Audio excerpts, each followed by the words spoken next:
Welcome to Picayune Conversations. I'm Calvin, and this is Lindsay, and I'm not being misogynistic by speaking for her. She has lost her voice, and also her hearing is a little bit impaired. So I'm not really sure why you're here. No, that's such a lie. That's such a lie. Lindsay's going to be participating in a different kind of way, and actually it's going to be a nice little metaphorical, it'll run in tandem with what we're talking about today. I guess with what I'm talking about today. Here we go. My goal is to make her cough as many times as possible. Okay, so today we're going to talk a little bit about encouragement, partly around a story that I have of an experience that I had this summer that I want to share.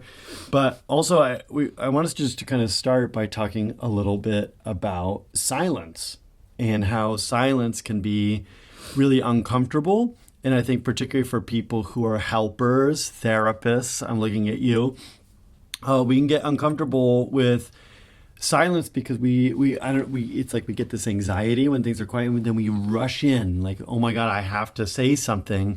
And that's not, this is not an unforgivable sin by any means to interrupt silence. But sometimes the problem with doing that is that we interrupt something that is forming and developing in that silence. It's not just therapists. Excuse me, what? It is not just therapists. It's not just therapists. Lindsay's become a rabid chain smoker. This is why we're having this issue today. I've confronted her about it multiple times, and she just won't. She won't try the gum. She won't try the patch. And here you go. I need more encouragement. Yeah. You're at least off the vapes, right? Yes. You don't smell like kiwi mango today, so I think we're okay. So don't you have this alternate way of communicating with everybody today? Do you want to show us what you've got? Okay. I have a series of cards. Is it backwards? No, it's proper. But I am aware the people who are listening to this as a podcast can't hear it. So she's holding up a little card, handmade, that says, "I can't feel." I literally can't read it now. "I can't fill the space today. Turns out that's still therapy." I would ask you to expound, but I'm afraid we might hit the camera with some phlegm. I can't fill the space with my... With your phlegm? There are so few opportunities for me to rip her like this, so I'm really milking it today. Okay, so you gave us this before we started recording. You gave us this little thing of that when you're texting with somebody and you see the typing dots, the three little dots and they're moving. By the way, if you ever really want to troll a friend, you can get a little GIF of that, and you just send that as a text, and it's just going to drive them crazy. But there's this thing about actually giving space and waiting for a response, and we're so eager. It's like, you're not giving me a response, and so now I don't know where you're at, and I don't know what you think and what you feel, and so therefore I feel compelled to jump in, fill up the space, etc. Yeah. We treat people like they're capable. Yeah. So, okay.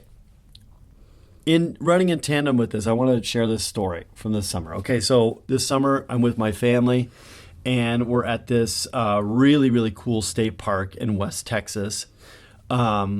In Balmorhea, Texas. There's this amazing, it's a natural spring. And what they've done is that they've built this massive swimming pool. And when I say massive, it is exceptionally large, this pool.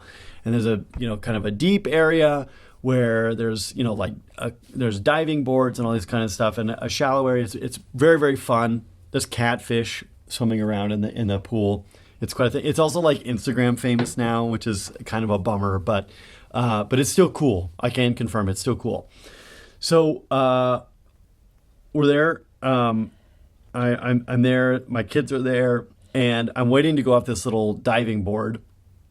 But there's this little kid in front of me, and his name's Roscoe. And Roscoe, I think it's very unlikely that you'll ever hear this, but if you hear this, hi, I'm Mr. Calvin. You don't remember me for sure. He was Roscoe's probably 3, maybe, little guy with his little floaties on, and he's up there on the diving board.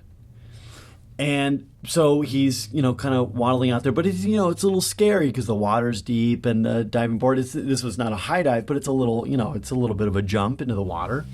So, he's doing this thing where he runs out to the end of the diving board and then he gets scared and turns around and then he goes out and then he turns around and then he goes around and whatever this is happening. So then what starts to happen, right, is that there's all these other people who are maybe wanting to go off of the diving board. And so there's this little crowd that starts to form. Interestingly, by the way, nobody is particularly annoyed at this. And instead, everybody's there rooting for Roscoe. By the way, none of us know Roscoe. Like, Roscoe's not my nephew or, something like that. Like, Roscoe's he's just some kid. And the only reason I know his name is Roscoe is because I heard his parents say his name. And so, but everybody's, kind of rooting for him. And so he walks out there and everybody's, clapping and be like, you could do it, Roscoe, you could do it. And little by little, right, but he's just really unsure. So finally his dad has this really brilliant idea, he thought. So his dad walks out to the end of the diving board, stands there with his toes on the diving board, facing, with his back to the pool, and says, Roscoe, come push me. And Roscoe goes out there and he gives his dad a big push, and his dad makes this big theatrical leap off the diving board back into the water, like, Roscoe, some superhero, gave him some supercharged push or something, which is kind of funny. But then what happens is that the diving board is shaking, right? And so Roscoe loses his balance, falls in the pool. Now, he didn't really jump in. Everybody goes nuts. By the way, there's like 20 people who have gathered at this point. Everybody goes bonkers. Everybody's cheering, screaming, clapping, so excited for Roscoe. We're like, yeah, Roscoe. And Roscoe, of course, falls in. He doesn't really sink down because he's got, 25 floaties on. But immediately his little head pops up out of the water and he looks up and there's 20 people cheering for him. And you would have thought that he had just, won the Nobel Peace Prize or something. He's just beaming. He's just so happy. So, of course, he swims to the edge, climbs out, runs back out on the diving board, and this time jumps off voluntarily. And, of course, now everybody really goes bonkers. And the crowd now has grown to probably 30 people because everybody heard the screaming for the first time. So I told you this story a while ago. The reason I think this is a cool story when we're talking about encouragement is that a few things. One, it came so naturally to everybody. So nobody had to be instructed, hey, by the way, there's this little kid Roscoe, and it's his first time off the diving board, so let's try and be really encouraging. Everybody just did this just naturally. And when I say 25, I mean it's 25, 30 people. They just knew the assignment.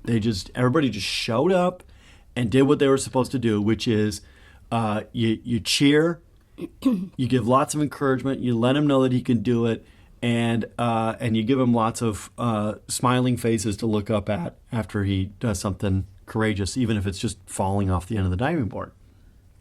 So that's thing number one. Number two, nobody, when he falls off the diving board, nobody's sitting there with their arms crossed being like, well, that doesn't count because technically he fell. Everybody's just everybody understands the reality of yeah, but he got off the diving board into the pool. And that's, so there's this tolerance for something that's approximating, to use a behaviorist term, which I'm going to throw up in my mouth a little bit, a target behavior. There's this tolerance for an approximation of a target behavior. Nobody's being stingy with our, effusive excitement for him. So there's that. And then I think relative to our conversation today about silence, there also was patience. Nobody was rushing this kid. I stood there probably 5-7 minutes. By the way, in the sweltering West Texas heat, I very much wanted to get in the pool. But it's almost like that didn't matter so much in that moment. Everybody kind of understood, hey, we just need to give this space. And so we give 5-7 minutes. Everything's okay. We have a great time cheering on Roscoe, and Roscoe ends up jumping in the pool. But, there was this too, right? He falls off. He's in the pool. Nobody goes up and gets on the diving board. Everybody also understood, oh, now we also need to give him an opportunity to do this of his own choosing. Yeah. So there's all this space that got created for Roscoe to develop and show this courage. Yeah, like nobody did it for him. His dad modeled it. Here, you can fall in imperfectly. Yeah. Yeah. Yeah. Look it at still, you. still counts. Look at you talking. I see you. It hurts. I love Roscoe. Doing it Yeah. for you, man. It's just I thought it was such a special moment and a special story, and really taught some cool things both about human behavior, but also about encouragement specifically, and lots of space. That seems to be kind of a big thing. Do you have more? Let's see here. The encouragement wasn't just the cheering; it was that no one rushed him off the board. Yeah. Heart. Yeah, let me not forget the heart. That's the card that she just held up for those of you who aren't watching this on video. Okay, so let's talk about applications, okay? Parenting is an obvious one here, since we're talking about Roscoe, little kid.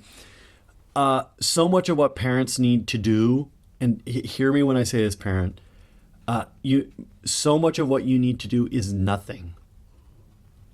And I know it's like we have this, and this gets back to like our discomfort with silence. Yeah. It's like we're so scared that we're going to be bad parents that we go and we're like, well, what's like the best way to parent? And we read book after book after book after book, and we come up with all these things to do. And that's, by the way, I'm not casting aspersions on any of this. And there's, of course, a lot of wonderful parenting books. Like, I wrote a book with a big chapter on parenting. So I don't have some yucky feeling toward parenting books, but it's like we're always on this hunt for, what do I need to do? What do I need to do? And so much of what we need to do is not do anything. Yeah. And just get out of the way, give your child space to figure some stuff out. Obviously, there are boundaries and limits that children need. Safety. And yeah, like don't let them play in the street when cars are driving by at 40 miles an hour. Okay, sure.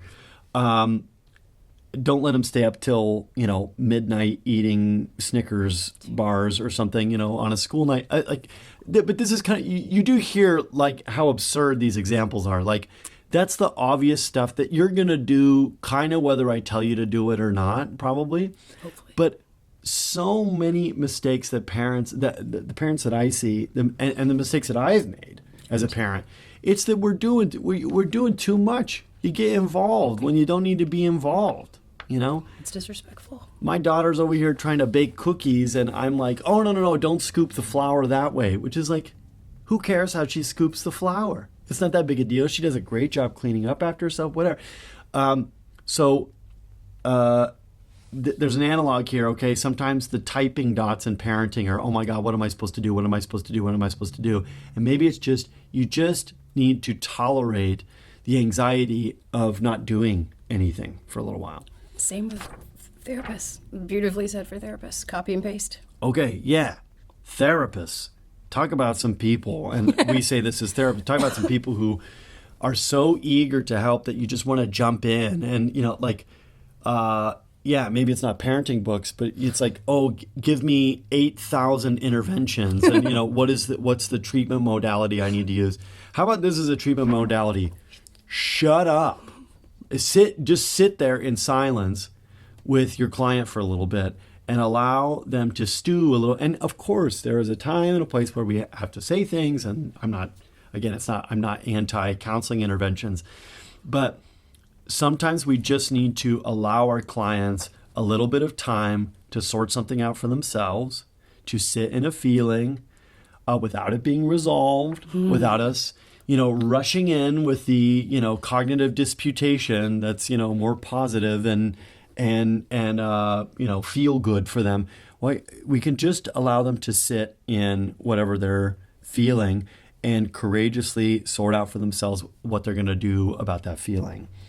I think you have another card for us here. The last one. Okay, so this one, you gonna Thank you. and up a little bit. I have no depth perception. This has got to be excruciating for the people listening to this on audio. Today might be a good day for my clients to discover they can talk /feel/be without me rescuing them.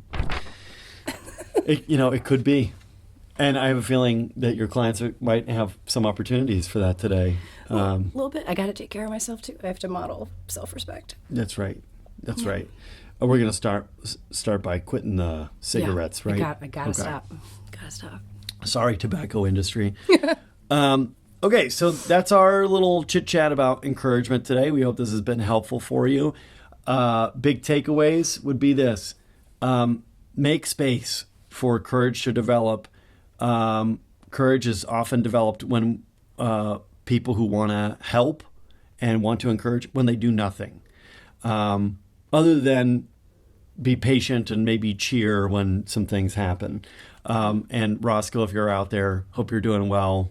Bravo. You don't need my praise, but you're going to get it anyway. Bravo for jumping in the pool. Yeah. Okay.